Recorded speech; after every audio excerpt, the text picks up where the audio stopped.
مولانا فرماتے سختی بتاؤ ہمیں سمجھا ہے اور ذرا نرمی سے کام لو. پھر اس پہ مولانا نے یہ ایگزامپل سیٹ کیا.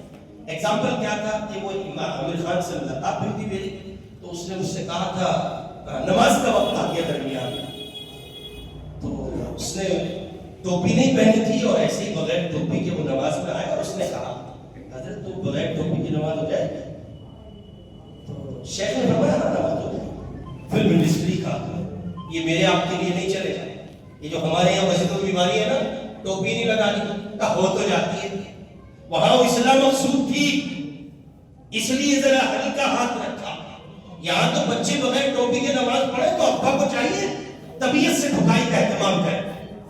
مسجد کا ادب کوئی نہیں, خدا کے حضور کھڑے ہونے کا ادب کوئی نہیں. نماز ہو جاتی ہے الگ پہلو ہے, لیکن بارگاہ خدا بندی میں کھڑے ہو ادب بھی کچھ ہے.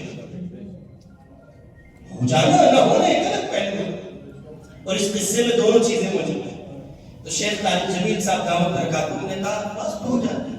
اگلی نماز کا پھر موقع آیا, دونوں ملاقات ذرا اتنی لمبی ہوئی, تو حضرت مولانا فرمایا کہ میں نے دیکھا وہ عامر خان ٹوپی اوڑے آ رہا اگلی نماز. تو میں نے کہا ٹوپی؟ اس نے کہا ہاں حضرت, اب یہ پہلو ہے جس پر میں نے تبلیغ پہلے کر دی. اس نے کہا ہو تو جاتی ہے, لیکن اللہ کے سامنے ننگے سر کھڑا ہوتے حیا.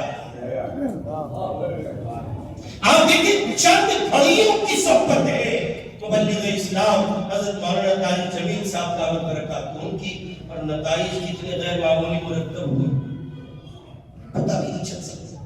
اصل میں اہل دل کی صحبت, اہل اللہ کی صحبت, اللہ کے اچھے سچے نیک بندوں کی صحبت اپنے آپ میں ایک اثر رکھتی ہے. اور اثر کیسا رکھتی ہے یہ بھی سنا دیتا ہوں آپ کو. یہ ہماری دلی جو ہے, اس دلی میں بڑے حضرت رائے پوری رحمۃ اللہ علیہ شاہ عبد الرحیم صاحب رائے پوری رحمہ اللہ, وہ یہاں کسی مسجد میں انہوں نے چلہ کھینچا, 40 دن تک رہے. چلے میں بڑے اثرات ہوتے ہیں, بڑی برکتیں ہوتی ہیں چلے. یہ ہمارے تبلیغ کے اقامت بلا وجہ چلہ نہیں لگاتے. آپ کسی بھی کام کو 40 دن اپنے اوپر لازم کرنے میں کروں گا, 40 دن کے بعد 41ویں دن آپ کو کوئی کرے گا نہیں, آپ خود کریں گے.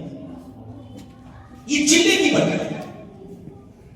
تو حضرت رائے پوری رحمۃ اللہ علیہ نے چلہ کشی کی, اور اس کے بعد جب حضرت نکلے تو سب سے پہلی نگاہ کتے پہ پڑی. کس پہ پڑی؟ پہلی نگاہ کتے پہ پڑی.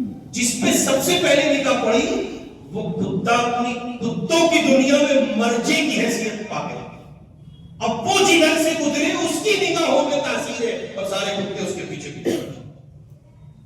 جب ایک ایسی جانور مخلوق پر پڑ کر اس پر اثر انداز ہو سکتی ہے, انسان اشرف المخلوقات ہے. وَلَقَدْ كَرَّمْنَا بَنِي آدَمَ لَقَدْ خَلَقْنَا الْإِنسَانَ فِي أَحْسَنِ تَقْوِيمٍ. کیا خیال ہے پھر آپ کا انسان پر اہل اللہ کی نگاہ پڑے؟ اسی کو اقبال نے کہا تھا نگاہیں مرد مومن سے بدل جاتی ہے تقدیر. اس لیے نوجوان دوستوں کی خدمت میں, جو بزرگ حضرات تشریف فرمائے ان کی خدمت میں بسط احترام یہ عرض ہے, اگر آپ چاہتے ہیں آپ کی او بلاک نورانی مسجد کے اطراف و مضافات میں آس پاس کے خطوں میں ایک غیر معمولی تبدیلی دیکھنے کو ملے, تو جتنے افراد یہاں بیٹھے ہیں آپ طے کریں کہ ہم اپنے دن بھر کے ٹائم کو ذرا روٹ میں بنا کر دیکھیں گے ہم کہاں بیٹھتے ہیں.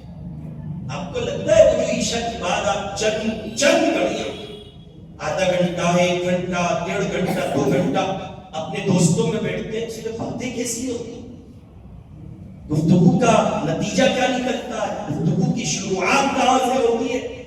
جن مجالس میں اللہ اور اس کے رسول کا تذکرہ نہ ہو وہ مجالس اہل ایمان پر وبال کرتی ہے, ان پر لعنت ہوتی ہے. نہ خدا کو یاد کیا گیا نہ رسول کو یاد کیا گیا, پھر اس میں ادھر ادھر کی فضول باتیں ہوتی ہیں.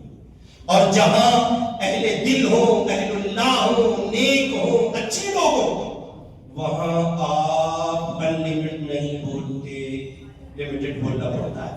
ہمارے دارالعلوم دیوبند کے بزرگ شخصیت تھی حضرت مولانا سید اصغر حسین صاحب دیوبندی رحمۃ اللہ علیہ, ان کو میاں جی اصغر کے نام سے دنیا جانتی ہے. ان کے پاس گئے حضرت مفتی شفیع صاحب عثمانی رحمۃ اللہ علیہ, مفتی تقی عثمانی صاحب کے ابا. تو جیسے ہی پہنچے, اس زمانے میں اختلاف شباب پہ تھا, لیگ اور کانگریس کا. ملک کی تقسیم کا بہانہ تھا، لوگ ہندوستان چھوڑ کے جانے والے تھے اور حالات تقسیم کے بن رہے تھے۔ 1947 سے پہلے کے حالات ہیں۔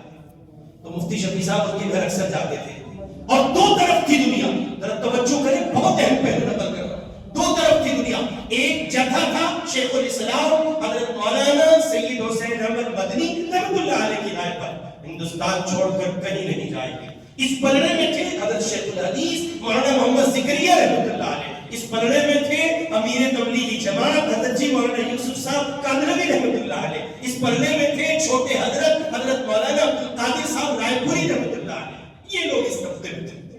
ایک طبقہ تھا جو کہتا تھا نہیں، پاکستان بننا چاہیے، تقسیم ہونی چاہیے اور لوگ دوسری طرف جائیں۔ ان میں سر فہرست نام ہے حکیم الامت مجدد ملت حضرت تھانوی رحمۃ اللہ علیہ، اس میں دوسرا نام ہے حضرت مولانا شبیر احمد عثمانی رحمۃ اللہ علیہ۔ یہ دو بڑے نام، پھر مفتی شفیع صاحب اور بہت سے نام تھے، ان کا تذکرہ میں نے بس اتنا ہی تذکرہ آپ سمجھے۔ ادھر مولانا ابوالکلام آزاد بھی تھے، مفتی کفایت اللہ صاحب قبلوی بھی تھے، اور